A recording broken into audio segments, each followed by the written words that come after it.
தொடர்ச்சியாக பாரதி நிகழ்ச்சியோடு இணைந்து கொண்டிருக்கின்றோம். பாரதி நிகழ்ச்சியில் அடுத்த பகுதியான மகளிர்கே பகுதியோடாக இணைந்து கொள்ள போகின்றோம். இந்த பகுதியில் பெண்களுக்கு ஏற்படக்கூடிய உடல் சார்ந்த உளம் சார்ந்த பிரச்சனைகளுக்கான தீர்வுகள் பல சொல்லக்கூடிய மருத்துவர்களினுடைய ஆலோசனைகள் நிறைந்த பகுதியாகத்தான் முற்றிலும் இந்த மகளிர்கே பகுதியாக அமைந்துள்ளது. எங்களுக்கு ஏற்படக்கூடிய நோய்களாக இருக்கட்டும் அல்லது போனால் அன்றாட வாழ்க்கையில் நாங்கள் எப்படியெல்லாம் ஆரோக்கியமாக நடந்து கொள்ள வேண்டும் என்பது சார்ந்த மருத்துவர்கள் ஆலோசனை வழங்கக்கூடிய பகுதியாக இந்த பகுதியானது அமைந்துள்ளது. அதையும் தாண்டி நீங்களும் உங்களுக்கு இருக்கக்கூடிய சந்தேகங்களை, அதாவது எனக்கு இப்படி ஒரு பிரச்சனை இருக்கக்கூடும் அல்லது போனால் எனக்கு இப்படி ஒரு அறிகுறிகள் தென்படுகின்றன, எதற்காக இப்படி இருக்கும், ஒருவேளை அது நோய் சார்ந்து இருக்குமா அப்படின்னு சொல்லி நீங்களும் சந்தேகிக்கின்ற பட்சத்தில் அந்த சந்தேகத்தினை எங்களுக்கு அனுப்பி வைக்கின்ற பட்சத்தில் எதிர்வரும் நிகழ்ச்சிகளின் மூலம் அதற்கான தீர்வுகளும் வழங்கிக் கொண்டிருக்கின்றோம். அதே மாதிரி நீங்களும் அனுப்பி வைக்கின்ற பட்சத்தில் அதற்கான தீர்வுகள் வழங்கப்படும் என்பதையும் கூறிக்கொண்டு அதற்காக நீங்கள் அனுப்பி வைக்க வேண்டிய தொலைபேசி இலக்கமானது 077579005555 என்ற தொலைபேசி இலக்கத்திற்கு குறுஞ்செய்தி மூலமாகவோ வாட்ஸ்அப்பின் மூலமாகவோ நீங்கள் உங்களுடைய சந்தேகங்களினை அனுப்பி வைக்கின்ற பட்சத்தில் அதற்கான தீர்வுகளும் வழங்கப்படும் என்பதையும் கூறிக்கொண்டு தொடர்ந்து மகளிர்கே பகுதியூடாக இணைந்து கொள்ளலாம்.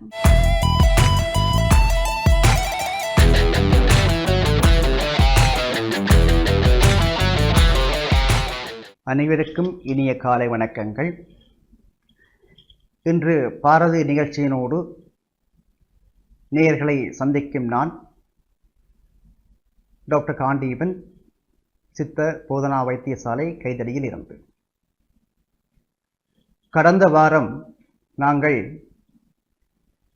அதிகரித்த உடற்பருமனால் ஏற்படக்கூடிய தொந்தரவுகள், நோய்நிலைகள் தொடர்பாக ஆராய்ந்திருந்தோம். இன்று அந்த அதிகரித்த உடற்பருமனை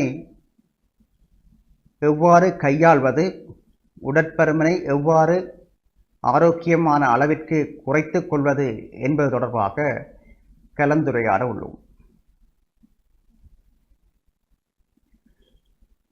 பொதுவாக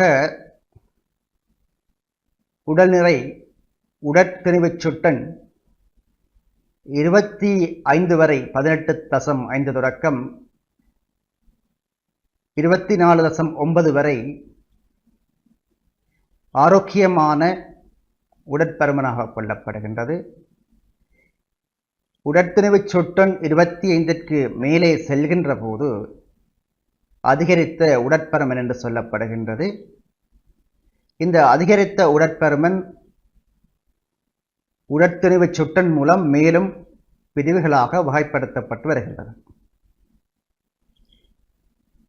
பொதுவாக 25 தொடக்கம் 30 வரையான உடற்திணிவுச் சுட்டன் காணப்படும் நிலையில் நாம் எமது அன்றாட உணவு பழக்க வழக்கங்கள் மூலமாக அவற்றை சீர் செய்து கொள்வதன் மூலமாக நாமே எமது உடல் நிறையை ஒழுங்குபடுத்திக் கொள்ள முடியும். உடற்திணிவுச் சுட்டன் 30ற்கு மேலே வருகின்ற போது அது தொடர்பில் ஒரு வைத்தியரை நாடி தேவையான பரிசோதனையை மேற்கொண்டு முறையான ஆலோசனை, வழிகாட்டல், சிகிச்சைகளை பெற்றுக்கொள்வது சாலச் சிறந்ததாகும். நாங்கள் இன்று இங்கே 25 தொடக்கம் 30 வரை உடற்திணிவுச் சுட்டன் காணப்படுகின்ற போது அந்த நிலையை நாங்கள் வீட்டிலிருந்தவாறே எவ்வாறு கையாளுவது, எவ்வாறு ஆரோக்கியமான உடல் நிறைக்கு மீளத் திரும்புவது என்பது தொடர்பாக ஆராய இருக்கின்றோம். எமது உணவு, உடற்பயிற்சி, தூக்கம் என்பவற்றை நாங்கள் முறையாக சீர்படுத்துகின்ற போது இந்த உடல் நிறையை நாங்கள் நாமவே சீர் செய்து கொள்ள முடியும். உணவு பழக்க வழக்கத்தை பொறுத்தவரையில் நாம் உண்ணும் உணவுகளில் இனிப்புச் சுவை உள்ள உணவுகள், மாச்சத்து கொண்ட கார்போஹைட்ரேட் உணவுகள் மற்றும் கொழுப்பு, எண்ணெய் சார்ந்த உணவுகளை தவிர்த்துக் கொள்ளுதல் அல்லது மிகவும் குறைந்த அளவில் மிக மிக குறைந்த அளவில் சேர்த்து கொள்ளுதல் அவசியமாகும். உணவு பழக்க வழக்கத்தில் இன்னும் காலம் தவறாது நேரத்திற்கு உணவை உட்கொள்ளுகின்ற பழக்கத்தை நாம் கடைப்பிடித்தல் வேண்டும். பொதுவாக உடல்நிறையை குறைத்துக் கொள்வதற்கு உணவை தவிர்த்துக் கொள்ளுதல் என்ற ஒரு கலாச்சாரம் ஏற்பட்டு வருகின்றது. அது முற்றிலும் தவறானது. ஏனெனில் உடல் தொழிற்பாடுகளுக்கு உணவு அவசியமானது. உணவை சீர்படுத்த வேண்டுமே தவிர தவிர்த்துக் கொள்வது என்பது பொருத்தமில்லாத ஒன்று.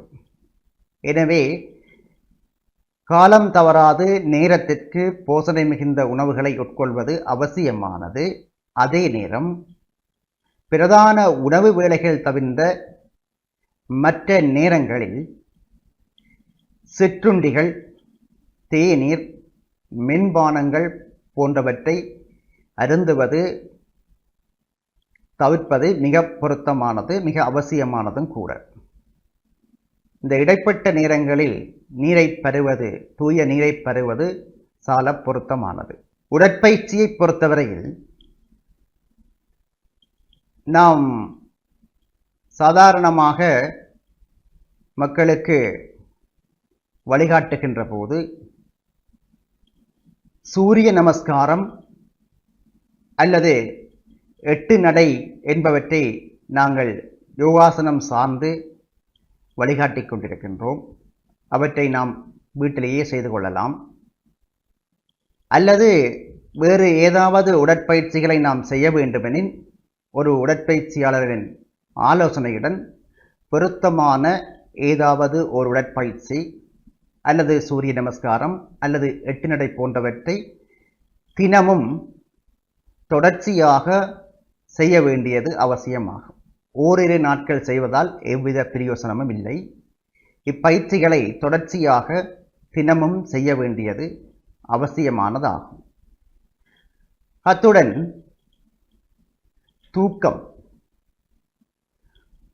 சாதாரணமாக உடற்பருமன் அதிகம் கொண்டவர்கள் பகல் தூக்கத்தை முற்றாக தவிர்க்க வேண்டும். இரவில் 6 மணித்தியாலம் தூங்குவது போதுமானது. இது தவிர மன அழுத்தம் ஏற்படாதிருக்க தினமும் கடவுள் வழிபாடு செய்வது, தியானம் செய்வது அல்லது உடலையும் மனதையும் தளர்த்தக்கூடிய ரிலாக்ஸேஷன் எக்ஸசைஸ் ஏதாவது செய்து கொள்வது மிக அவசியமான ஒன்றாகும். இன்னும் உணவு வகைகளில் பிரதானமான ஒன்று, அதிகரித்த உடற்பருமன் கொண்டவர்கள் மரக்கறி உணவுகளை அதிகம் உள்ளெடுப்பதும் காலை இரவு வேளைகளில் உணவாக தானியங்களை அதிக அளவு உள்ளெடுப்பதும் சால பொருத்தமானது. மாமிச உணவுகளை தவிர்த்துக் கொள்வது அல்லது வாரத்தில் ஒரு நாள் எடுத்துக்கொள்வது மிக பொருத்தமான விஷயமாகும். எனவே இவ்விடயங்களை கருத்தில் கொண்டு இந்நடைமுறைகளை பின்பற்றி தொடர்ச்சியாக அவதானித்து வருகின்ற போது உங்கள் உடல் நிறை குறைவதை உங்களால் அவதானிக்க முடியும். இவ்வாறு கடைப்பிடிக்கின்ற போதும் உங்களுக்கு உடல்நிறை குறையவில்லை எனில் ஒரு வைத்தியரை அணுகுவது மிக அவசியமான ஒன்றாகும்.